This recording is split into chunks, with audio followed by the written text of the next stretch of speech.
Place of অকারেন্সে যে ওনার সে ওইখানে জড়িয়ে গেছিল এবং যার জন্য ইয়ার্ডলি নর্টন প্রচুর চেষ্টা করেছিল এইটা প্রমাণ করার জন্য যে অরবিন্দ ঘোষই হচ্ছে মুজফ্ফর কেসের মেন, মুজফ্ফরপুর বোমা মামলা মানে যেখানে ক্ষুদিরামরা বোমাটা মারল। এবং শ্রী অরবিন্দ পরে বলেছিলেন, I didn't even know this boys.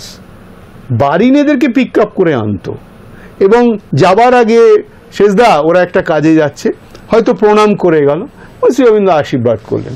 কি কাজে যাচ্ছে কেউ জানে না, কিন্তু Shri Aurobindo definitely revolutionary tribunal বসাতেন এবং সেই বসানোর জায়গাটা ছিল হচ্ছে সুবোধ মল্লিকের বাড়ি, রাজা সুবোধ মল্লিকের বাড়ি। ওইখানে ওর পেছনে যে রাস্তা আছে ওখানে একটা ঘর ছিল, সেই ঘরের দেওয়ালটা ঘুরে যেত। যদি কাউকে, সে বাড়িটা এখন ভেঙে এখন অন্যরকম হয়েছে, আপনি যদি কোনো আমার সঙ্গে যান আমি দেখিয়ে দেবো কোন বাড়িটা সেটা। এবং ওইখানেই মানে ক্ষুদিরাম আর কানাইকে যারা ধরেছিল, যে পুলিশ অফিসার ধরেছিল, তাকে মারার জন্য 3 মাস বসেছিল বিপ্লবী এবং তাকে মারলো, তারপরে তাদের শান্তি হলো।